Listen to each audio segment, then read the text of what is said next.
Could you repeat yourself? I've tried to get so many international students to talk about it. They are just not comfortable talking about it.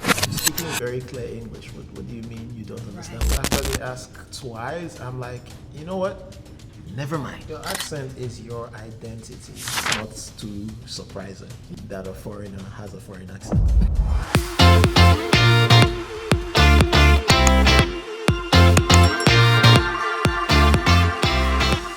Dearest gentle viewer and listener, welcome to Beavis Avenue.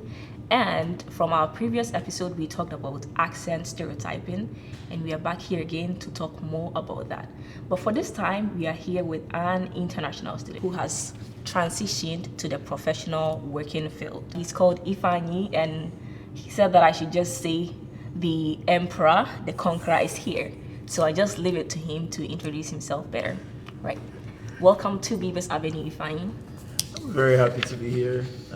Like you said, I'm Ifeanyi, and I'm from Nigeria, so I'm here to provide my perspective on the conversation that we've been having. I'm an IT specialist, so I work for the IT department in Marshall University. From our previous conversations, you did mention that you had your associate degree, your bachelor's and master's all here.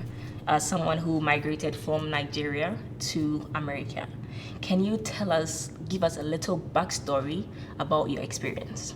Yeah, absolutely.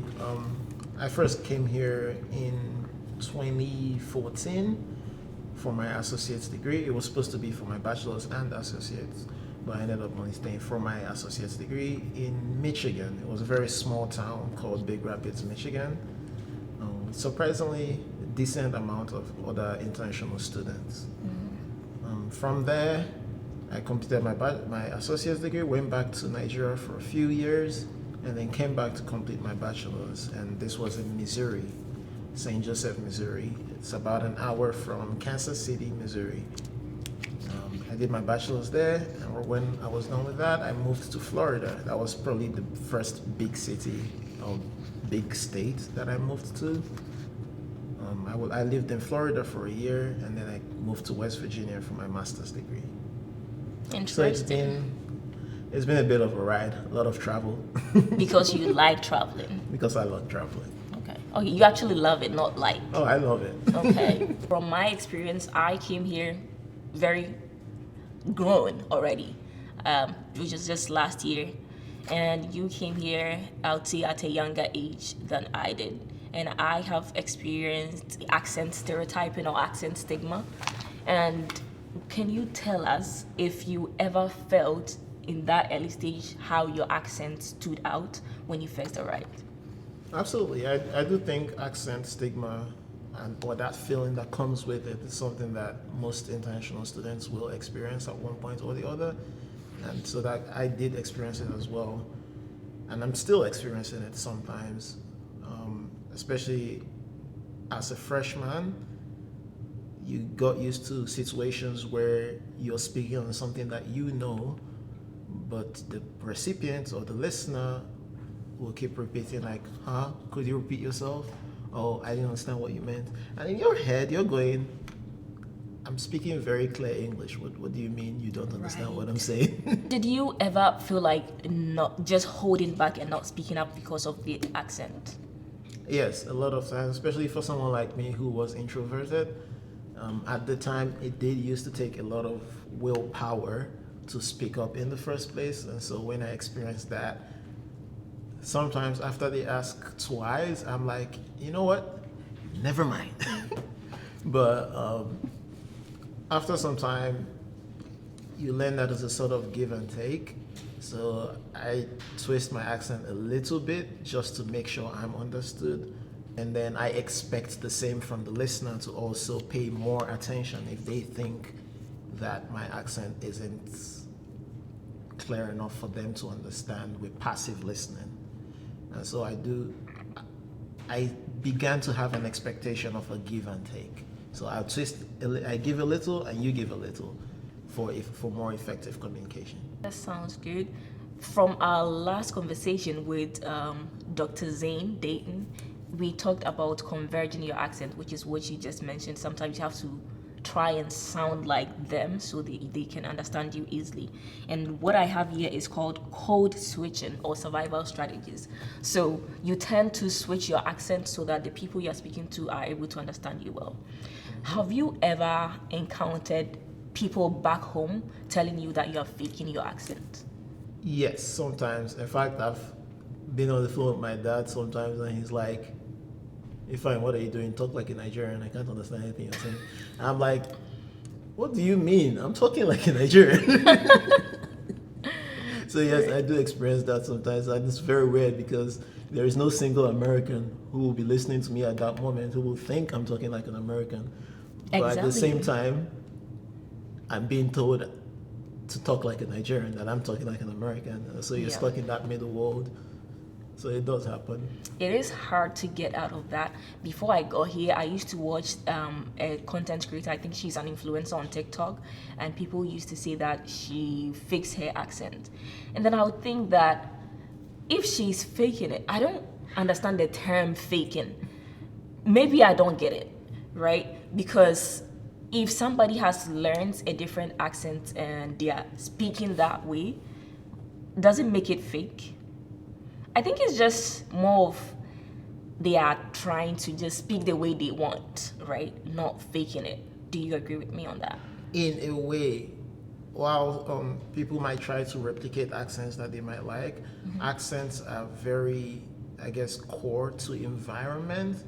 And so where those people are coming from is more like, because accents are created based on your environment. If the accent that you're speaking with does not merge with the environment that you supposedly grew up in or are in, then people start to wonder where that would have come from. For someone who, say, lived their entire lives in Lagos for like 30 years, start speaking in a British accent, you're gonna wonder like, were you in England for? And they're like, nah. So you kind of have to start wondering where they got the accent from. Now, did this situation ever affect your confidence in any way? Since you moved in here, it's not just about accents, but maybe just the change of environment. Did it affect how confident you were? Yes, absolutely. Especially when situations came that I had to speak in public, or like speak in front of the class, or make presentations like that. There was always that voice in the back of my head that, oh, they might not understand you. The more I started implementing what you termed accent convergence, the less that became an issue, but that voice is still there for every international student, because you're looking at people and you're trying to look at their faces and their body languages, and you might see some faces that look confused, and so you start thinking, oh, is it because of my accent? And so yes, it did affect my confidence level for a bit, but it is something that I decided to push back on. I realized that, especially for conversations where I was the subject matter expert, that there was no reason for me to feel less of myself simply because some people might not really understand me. And I really hampered on that give and take part of it, where I feel like I'm doing a lot of work to help you understand. And so if you're interested enough, you should also try to understand. And in many cases, most people will do that. Yeah. Most people will pay more attention to make sure they get what you're saying.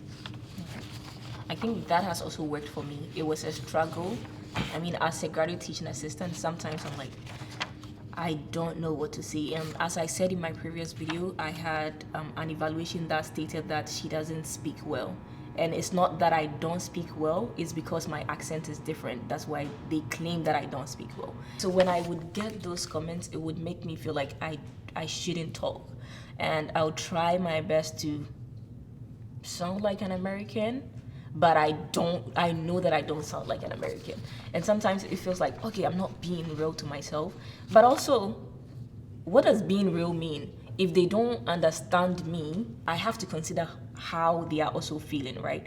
Because as much as it affects me when they don't hear me or they ask me to repeat myself, I also sometimes don't hear them and ask them to repeat themselves. So I'm like, I don't want this to be about myself. But in situations where I have the upper hand and I'm being the one talking, as much as I try, I'm not going to kill myself. You also have to try and understand me, just like you said. So I think that works, but it's just a little hard. And I think it takes a lot of time because I've been trying to do this for a while and still sometimes find myself very nervous because I think that the person or the people are going to be judging my accent. It does happen to everybody, and building that confidence back does take some time, but you do notice it coming back once you start getting more engagement in your conversations. And the more you converse, the easier it is to tweak your accent Right. to be more understandable, because it is something that you have to do. Because if you think of it from your point of view, there are people that you've met where you don't really understand what they're saying, even though they are speaking English. But this time you're on the other side. So I do think that having that understanding and just trying to make things easier, to make communication easier, since that's the main purpose in that exchange is communication. So I don't think there's anything wrong in trying to make that communication easier. I wouldn't call it being fake or not being yourself. Before we move to talk about your professional workspace, I want us to go back to how you may have experienced or observed someone being bullied because of maybe the accent or anything. I've not experienced it as much, but it's something that I have experienced. It's just not frequent. Okay. I have had issues, and I know a lot of people who have been bullied because they were international or because they were black. And that there is a whole world of its own to delve into regarding that issue. Yeah. But sometimes it's also confronting those things. You also have to remember that, like, just because you are international doesn't make you any less. True. And you still have to maintain your dignity. I've had a situation where I was speaking to someone, and multiple times they responded that they didn't understand what I was saying. And this was a situation where it was quite obvious that they understood what I was saying. For whatever reason, I don't want to blame race or accent, but it did feel like it was related to that. I ended the conversation immediately. There was no reason to continue that conversation, that there was no communication taking place. And I shouldn't be put in a position where I have to debase myself just to make sure that you understand. Now, these are very rare, and I wouldn't go into any exchange with the mindset or with the expectation that that would happen. Right. But when it does happen, it's always still important to maintain your dignity and walk away from the situation. Yeah. Sure. There's nothing wrong with walking away. There's nothing wrong with noticing where you are insulted and not taking that insult. I often get people saying that because of how they feel about their accent, or they feel like they are being judged for their accents, they rather just shut up and don't talk at all. But I also think if you're going to just shut up and not talk, then you're going to remain silent forever, unless you're not living in the country. If you're living in someone else's country and they are not used to your accent, you always face it. So shutting up and remaining silent is not a solution. You have to find a way to overcome it. That's what I would say. Because I think that if I just shut up, I don't think I would even ever make videos. Because I get people telling me that I'm trying to sound American. But everybody knows that this is not American accent. Like you said, you can't please people. That's one thing. Can you tell me about your experience while you were applying for a job? Did your accent become a hindrance in any way? I would say at that moment, the accent is probably one of the last things you're thinking of. Just because, especially as an international student, getting an interview in the first place is a lot of work. It's a lot of applications. And the good part, though, is that at that application stage, you're not speaking. You're mostly using your resume or your portfolio or your GitHub, depending. And so by the time you get to the interview stage,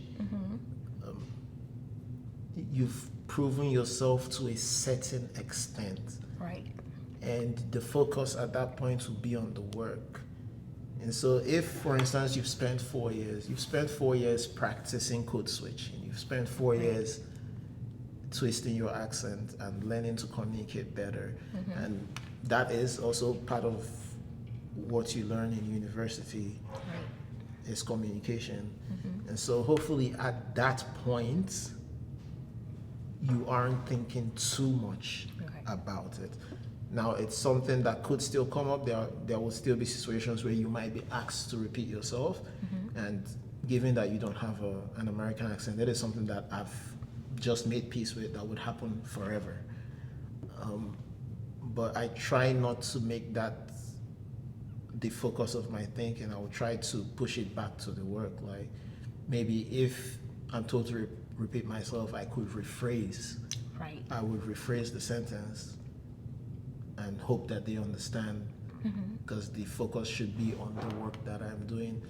Because as an international student, it's extra. You have to prove yourself far above everyone else who is applying, and so you have to make sure that every opportunity that takes away from that work, you pull them back to it.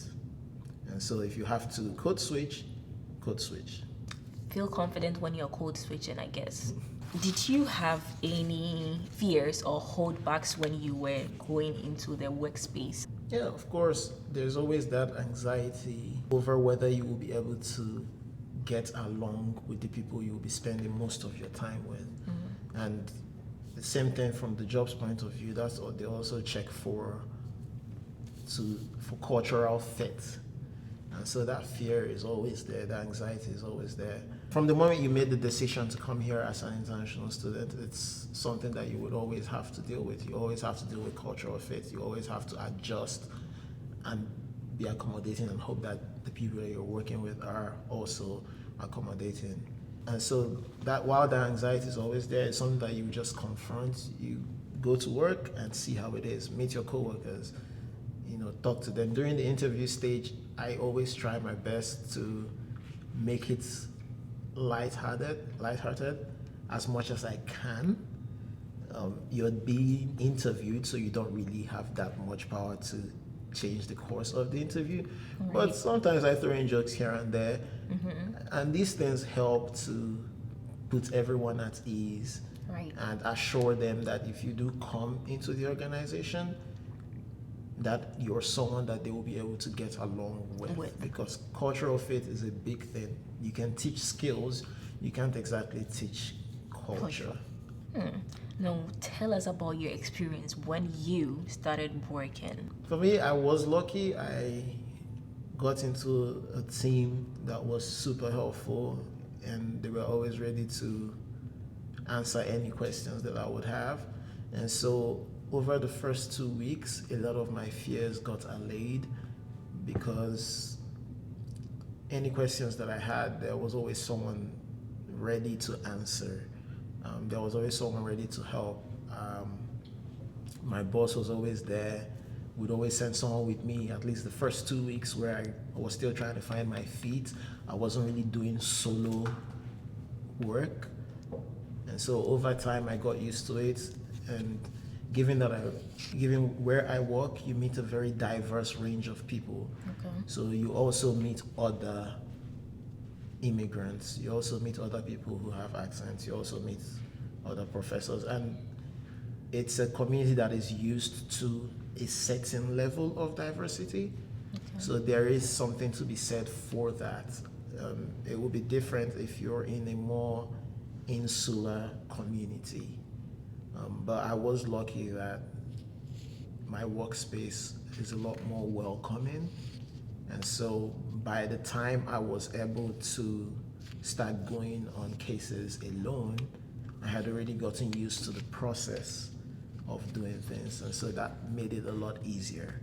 Like I said, there are still cases where you will encounter issues. There are still cases where there will be clashes with people. As long as you're working with people, that is an inevitability. But for the most part, the work has, due to the way I was integrated into it, it has been going smoothly. From all our conversations, I've realized that you've come to realize that your accent is not a disadvantage, right? You've come to accept that people will always have problem with your accent. They are probably always going to ask you to repeat yourself. At what stage exactly did you decide to just leave with that? I would say like junior year. That early? I mean, freshman year, sophomore year, like I said, I was introverted, so I didn't like speaking up and stuff like that. But at some point, you kind of have to, especially when you have presentations. And so I just accept who I am. It's not changing. Regardless of what happens, I'll always be Nigerian. I'll always have a Nigerian accent. So there is no running away from it, you know. And so rather than let it impact what you're doing, you simply live with it and start building your confidence in that way. I don't think that being different is necessarily a disadvantage. I do think that, yes, you will meet people who would not be as accepting of the fact that you are different, but you will meet majority of people who will find that interesting. And for most people like interesting, they like unique. They will be, the fact that I'm Nigerian would at the very least bring up something to talk about. After you have come to accept that your accent will always probably become a topic, would you say that you became more confident then or not? The more I started interacting with people without putting my accent as the core of my anxiety, the more you realize that, yeah, they might find it difficult to understand you a little bit, but as the conversation goes on, they grow comfortable and it's no longer a thing that they're really thinking about. True. Maybe there might be little things or words that would stand out and take them back, but that's just a part of conversation in general, you know, that's just part of those differences. And so for the most part, yeah, the first time it might be an issue, but for the most part, as long as they can understand you and you can understand them, most people would not care as much. They might care a little bit, they'll still care, but not as much as you would feel before starting the conversation, or you would feel when you first start, like freshman year, for instance, or sophomore year, where all lies in your head is, oof, they're not gonna understand me, they're not gonna understand me, they're not gonna understand me. But yeah, at some point you realize like, yeah, they can understand you, and because they can understand you, they really don't, they already know you're different, so it's not like, oh wow, he's speaking with a Nigerian accent. Like they know you're different. They know you're an immigrant. It's not too surprising that a foreigner has a foreign accent. Right. I also learned that people get used to it when you speak more of that. So people who listen to you with their same accent will be used to it and never have to struggle to understand you. So the more you speak it, they will understand, I guess. So you just have to just speak the way you can. Absolutely. Yeah. It's been a while since like my coworkers asked me to repeat anything, unless it comes to like words like colonel, colonel. That also brings this thought to mind that it's just how nervousness works, right? When you are nervous about something, it's mostly things that you've not done before or things that you're not used to. But if you do it more and more and you get used to it, you don't get as nervous as you used to. So it's just like how people get more comfortable and are able to understand you better because you speak it more and more. So they just get used to it. Yeah. And you get more confident, and so your confidence does affect the way you speak in general. Like, even if you had an American accent, for instance, and you weren't as confident in what you were saying, you might find yourself not speaking as clearly. So now top that up with speaking with a foreign accent and the anxiety that comes with that. The more confident you get, the clearer you start speaking, the more understandable you become. And yeah, it makes for better conversations all around. Right. And somebody may be wondering why I am so bent on talking about accent. And this is because it's something that hurts a lot of people. People struggle with it. I have struggled with it. And I've tried to get so many international students to talk about it. They are just not comfortable talking about it. I have taken it upon myself to encourage them to just come out of their shells. And this may not be the last video you see on my page about accents, because I know that there are so many people out there who need to hear this, and they need to understand that your accent doesn't mean that you are not human. It's going to take time and probably never actually get the accent right.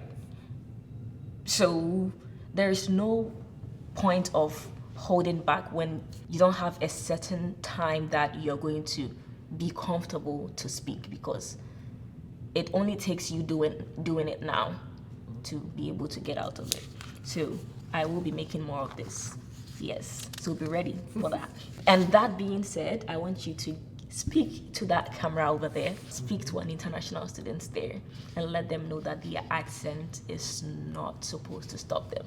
My advice to international students who are struggling with anxiety regarding their accents would be to believe in your work. For instance, if you have a presentation, believe in the work that you put into that presentation. Believe that at that moment you are the expert, and don't place too much focus on whether your accent will be understandable. For the most part, people will adjust, especially if they know, if you've proven yourself competent enough. Even if they struggle in the beginning, they will adjust, and you will be fine. The anxiety is normal, but the more you do it, the more you speak, the more you talk to people, the easier it becomes. And my second advice would also be to go out and just talk to people. If you meet people, talk to them. If you go to the grocery store, ask how they're doing. You know, little things like that. Just get comfortable with speaking with a lot of people, and that does help a lot with the anxiety that you feel regarding your accent. If you could sum up what your accent represents to you now, what would you say? Your accent is your identity. I'm Nigerian and I'm Igbo, so my ethnic group is Igbo. So I have an Igbo accent. So if I'm speaking in Nigeria and I talk, everyone will know that this is an Igbo person talking, and so it's an identity for you. Same thing if I'm speaking outside Nigeria, everyone will know that yes, this is in Nigeria. And that's the way I met other Nigerians, is that I was walking by the soccer pitch and I heard them talking. I was like, that sounds Nigerian. And so I went there, and lo and behold, there were Nigerians there. Oh. And this was like my freshman year, my first second day on campus, and that was how I met other people. Right. So your accent isn't something to hide. It's your identity. It's your environment. It tells a story about you, and there's no reason to hide your story. To the international students out there or immigrants everywhere, all I would say is that don't let your accents hold you back, because like I say, your voice is your power, and if you hold it back, you're holding back your power. And don't forget to subscribe, like, and share. Tell a friend to tell another friend to subscribe to Beavis Avenue. And until next time, remember that your voice is your power. See you in my next video.